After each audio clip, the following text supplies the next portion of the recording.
الطلاق مرتان، وقال الله تبارك وتعالى في مقام آخر: وعاشروهن بالمعروف فإن كرهتموهن فعسى أن تكرهوا شيئا ويجعل الله فيه خيرا كثيرا. آمنت بالله صدق الله مولانا العظيم وصدق رسوله النبي الكريم ونحن على ذلك لمن الشاكرين والشاهدين والحمد لله رب العالمين. درود پاک پڑھیں. اللهم صل على سيدنا ومولانا محمد وعلى آل سيدنا ومولانا محمد وبارك وسلم صلاة وسلام عليك يا رسول الله وعلى آلك وأصحابك يا حبيب الله. حمد و صلاۃ کے بعد سامعین کرام، گزشتہ جمعۃ المبارک میں اور اس سے پہلے جمعۃ المبارک میں ہم نے غزوہ احد کے عنوان پر گفتگو کی تھی. اب انشاءاللہ العزیز رمضان المبارک سے پہلے تقریباً گزشتہ سال کا ہمارا عنوان نکاح رہا ہے کہ کن عورتوں سے نکاح جائز ہے اور نکاح کی فضیلت، نکاح کی حکمت، یہ سب بیان ہو چکا تھا. اور انشاءاللہ اب تفصیل کے ساتھ ہم طلاق کے مسائل کو اور طلاق کے نقصانات کو اور طلاق کے فوائد کو اور طلاق مرد کا حق کیوں ہے اور طلاق کی نوبت آ جائے تو کیسے دینی چاہیے، اس پر ہم قرآن اور حدیث سے مسائل کی روح سے جتنے جمعے بھی لگ جائیں ہم اس پر تفصیل سے بات کرنا چاہتے ہیں. عام طور پر اس عنوان کو جمعوں کے اندر ڈسکس نہیں کیا جاتا اور میری کوشش ہوتی ہے کہ ایسے عنوان کو ممبر کا اور محراب کا حصہ بنایا جائے کہ جو عوام کی ضرورت ہیں، مسائل ہیں، تاکہ کوئی شخص اگر الجھن میں ہو تو اسے مسئلے کا پتہ چل جائے. اور حقیقت میں دین کی اصلاح اور دین کی تبلیغ یہی ہے. اسی پر ثواب کی نوید ہے اور اس پر امید قائم کی جا سکتی ہے. سب سے پہلی بات یہ ہے کہ طلاق جو ہے یہ مرد کا حق ہے، اور طلاق کا جو لغوی معنی ہے، چونکہ یہ عربی زبان کا لفظ ہے، تو اردو زبان کے اندر جب آپ اس معنی کا تعین کرتے ہیں اور معنی کو سمجھنے کی کوشش کرتے ہیں تو طلاق کا معنی ہوتا ہے ترک کرنا اور چھوڑ دینا. یہ لغوی معنی ہے. اب قرآن کریم کے اندر جہاں جہاں لفظ طلاق ذکر ہوگا، بلکہ 28ویں پارے میں ایک سورت ہے جس کا نام ہی سورہ طلاق رکھا گیا ہے. تو اب یہ طلاق کا لغوی معنی ترک کرنا ہے، چھوڑ دینا ہے اور قید کو اٹھا لینا ہے. طلاق کا جو اصطلاحی معنی ہے فقہ کے اندر وہ یہ ہے کہ بندہ عقد نکاح کے ذریعے جو عورت پر پابندیاں عائد ہوتی ہیں ان پابندیوں کو مخصوص الفاظ کے ساتھ فی الفور اٹھا لینا یا پھر کچھ دیر کے بعد اٹھا لینے کا نام طلاق ہے. کہ جب عورت سے عقد نکاح کیا تو اب اس عورت کی کچھ ایسی خواہشات ہیں جو مرد کے تابع ہو جائیں گی۔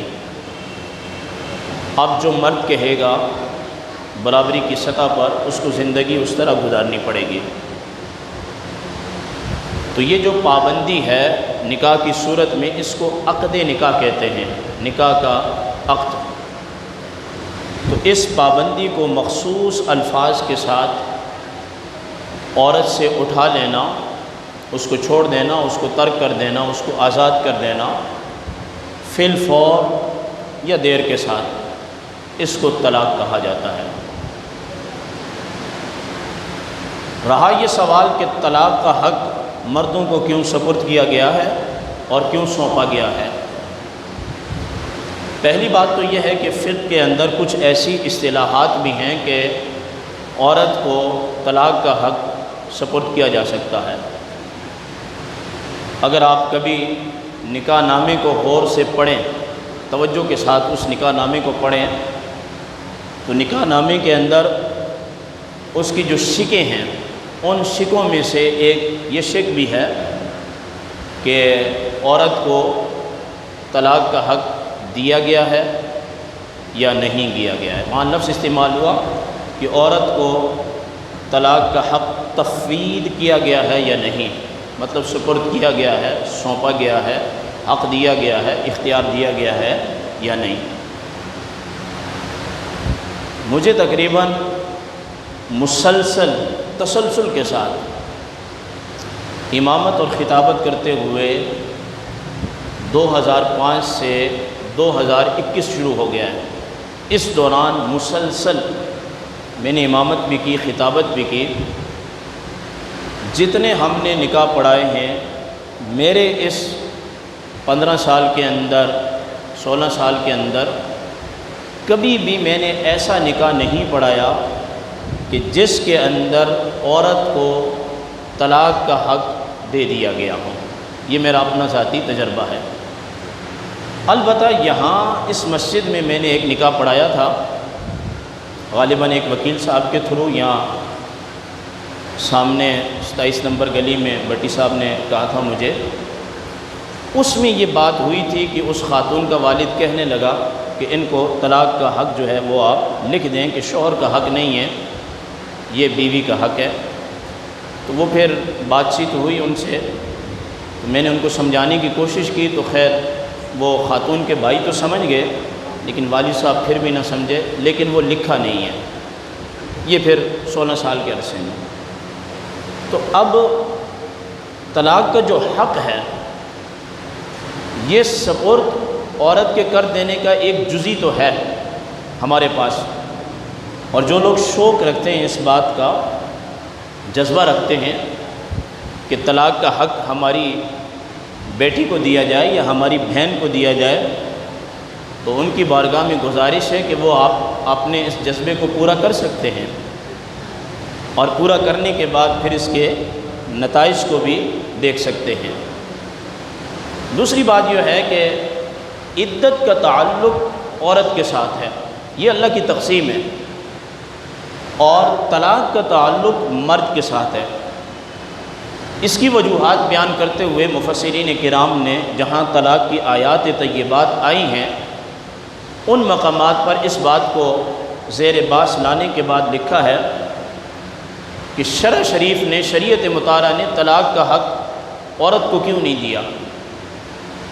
تو اس میں چند حکمتیں اور وجہیں لکھی ہوئی ہیں، وہ ہم بیان کریں گے تو آپ بھی سمجھ جائیں گے، اور آپ بھی اس اطمینان کی کیفیت میں آ جائیں گے کہ ٹھیک ہے کہ یہ مرد کا جو اللہ نے دیا ہے حق، یہ اسی کے پاس ہونا چاہیے۔ پہلی بات تو یہ ہے کہ شریعت مطہرہ کے اندر کسی کی تمنا اور آرزو نہیں چلے گی، یہ بات آپ نوٹ کر لیں۔ پہلا جواب یہ ہے، اللہ کی مرضی کہ اس نے امامت کا مسئلہ مردوں کے ذمہ لگایا۔ اللہ نے چاہا نبی اور رسول بھیجیں تو اس نے کبھی کوئی عورت نبیہ یا رسولہ بنا کے نہیں بھیجی، اس نے مردوں کو نبی بنایا اور مردوں کو رسول بنایا۔ اسی طرح اللہ تعالیٰ نے چاہا تو نماز کا حکم دے دیا، اس کے حبیب نے چاہا تو فجر کی 2 بن گئیں، ظہر کی 4 بن گئیں، عصر کی 4 بن گئیں، مغرب کی 3۔ کوئی اعتراض نہیں ہے۔ عشاء کی 4، قربانی 3 دن کیوں؟ قربانی کے جانوروں کی عمریں کیوں؟ تو اللہ ہے، وہ مختار ہے۔ ہم اس دنیا میں آئے ہیں زندگی گزارنے کے لیے، کسی قانون کی ضرورت ہے؟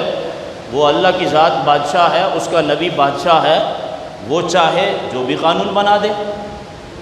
تو اللہ کا قانون ہے کہ طلاق جو ہے یہ مرد کا حق ہے، بس ختم بات۔ قانون قانون ہوتا ہے، قانون کے آگے یہ نہیں ہوتا کہ یہ قانون کیوں بنایا۔ جس کو اتھارٹی ہے قانون بنانے کی، اس نے قانون بنا دیا، اللہ نے طلاق کا حق جو ہے وہ مرد کو دے دیا۔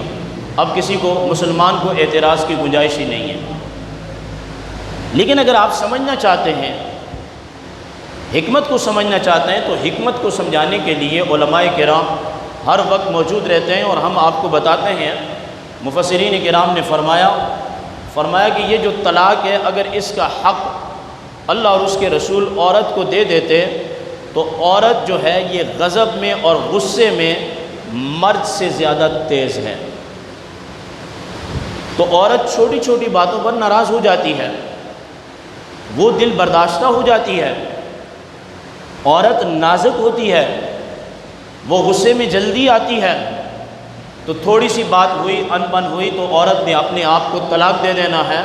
اور پھر یہ جو لوگ اعتراض کرتے ہیں کہ مرد کا حق کیوں ہے، ابھی تو مرد کے پاس طلاق کا آپشن ہے، تو طلاق کی شرح اتنی زیادہ ہو گئی ہے، اور خدا نہ کرے کہ اگر یہ اختیار عورتوں کے پاس چلا گیا تو پاکستان کے اندر پھر آپ کو کسی کے عقد نکاح کے اندر عورتیں نظر نہیں آئیں گی۔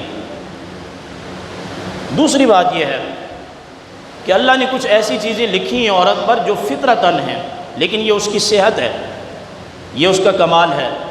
جیسے ماہواری، نفاس اور حیض کے خون کا آنا، یہ عیب نہیں ہے، یہ عورت کا کمال ہے۔ جس عورت کو ماہواری نہ آتی ہو، اس عورت کے بچے نہیں ہوتے۔ تو ان ایام کے اندر جو ماہواری کے ایام ہوتے ہیں، ہر مہینے کے اندر جب یہ دن آتے ہیں تو عورت کے اندر چڑچڑاپن ہوتا ہے، اور وہ ذہنی اور قلبی اضطراب کا شکار ہو جاتی ہے۔ تو ان دنوں میں اگر عورت اس اضطراب میں ہوتی اور انبن شوہر کے ساتھ ہو جاتی تو وہ اپنے آپ کو فوراً طلاق دے دیتی۔ تیسری جو بات ہے وہ توجہ طلب ہے، عورت ناقصات العقل میں سے ہے۔ میں نہیں کہہ رہا ہر عورت بھی ناقص العقل نہیں ہوتی، میں نے ایسی صحابیات کے واقعات پڑھے ہیں کہ مردوں کے اندر وہ اتنا کمال نہیں کہ جو ان عورتوں کے اندر ہے۔ بخاری اور مسلم کی متفق علیہ حدیث ہے، آپ علیہ السلام نے فرمایا کہ ہی ناقصات العقل، ان کی عقل میں نقص ہے۔ اور عقل میں نقص کا مطلب یہ ہے کہ یہ معاملے کو سوچنے میں، فکر کرنے میں دیر نہیں لگاتی، یہ فوراً ایکشن لیتی ہیں، یہ سمجھتی نہیں ہیں، یہ مزاج کے اندر حرارت رکھتی ہیں۔ تو سرکار نے فرمایا کہ اکثر حدیث پاک کے اندر آیا کہ یہ ناقصات العقل میں سے ہیں۔ اور جس بندے کی عقل کے اندر نقص آ جائے اور جس بندے کے دماغ کے اندر قوت فیصلے کی کمزوری آ جائے تو اس کو فیصلہ کرنے کی اتھارٹی نہیں دی جا سکتی۔ جس بندے کا دماغ اگر ایسا ہو کہ اس کے دماغ کے اندر کمزوری آ جائے اور اس کی عقل کے اندر کمزوری آ جائے تو کمزور عقل والے شخص سے فیصلہ نہیں کرایا جاتا۔ تو اس لیے عورت کو طلاق کا حق نہیں دیا گیا، یہ حق جو ہے یہ مردوں کا ہے۔ احادیث طیبہ کے اندر آتا ہے، آقا دو جہاں صلی اللہ تعالی علیہ وسلم نے ارشاد فرمایا کہ اللہ کے ہاں جو چیزیں کرنے کی ہیں، یعنی جن چیزوں کا اللہ نے حکم دیا ہے کہ یہ کام کرو، ان تمام چیزوں میں سے سب سے محبوب چیز اللہ کے ہاں کسی غلام کو آزاد کرنا ہے، چاہے وہ غلام مرد ہو یا عورت ہو، باندی ہو یا پھر وہ مرد ہو۔ لیکن اس وقت پوری دنیا کے اندر کہیں بھی ایسا نہیں ہے کہ غلامی کا دور ہو اور کسی کے ہاں کوئی مرد یا عورت غلام ہو، یہ سلسلہ ختم ہو گیا۔ اسلام نے غلامی کا قانون رکھا، لیکن غلامی کی ترغیب دیتے دیتے آپ نے رمضان کے بخاری شریف کے درسوں میں سماعت کیا کہ قسم کے کفارے میں بھی غلام کو رکھا گیا اور روزے کے کفارے میں بھی غلام کو رکھا گیا اور کفارہ ظہار کے اندر بھی غلام کو رکھا گیا۔ تو جو چیزیں کرنے کی ہیں ان میں سے سب سے محبوب ترین چیز جو اللہ کی ہے وہ غلام کو آزاد کرنا ہے، اور کچھ چیزیں ایسی ہیں کہ جن کو کرنا جائز ہے مگر اللہ کے ہاں اس کو کرنا نہیں چاہیے۔ فرمایا طلاق دینا حلال ہے، حرام کام نہیں ہے طلاق دینا، لیکن اگر کوئی بندہ اپنی بیوی کو طلاق دیتا ہے تو اللہ تعالیٰ نے فرمایا کہ جو کام کرنے جائز ہیں ان میں سے میرے ہاں مقبوض ترین اور ناپسندیدہ ترین فعل یہ ہے کہ کوئی مرد اپنی بیوی کو طلاق دے دے۔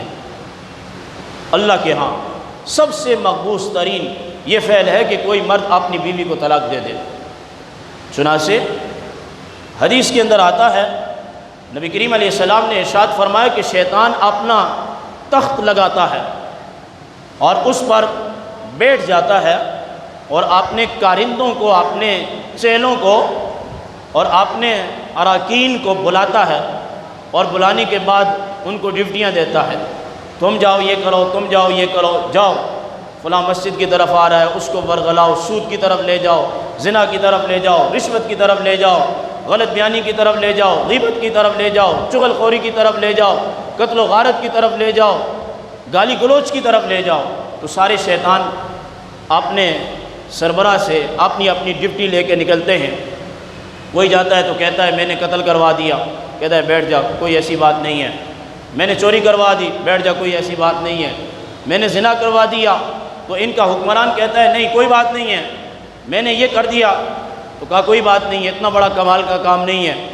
ایک شیطانی رکن اور اس کا چیلا اور کارندہ آتا ہے اور آ کے یہ کہتا ہے کہ آج کے دن بادشاہ سلامت میں نے میاں اور بیوی کے درمیان تفریق کر دی اور میں نے ان کے درمیان طلاق کو واقع کرنے کے اسباب پیدا کر دیے۔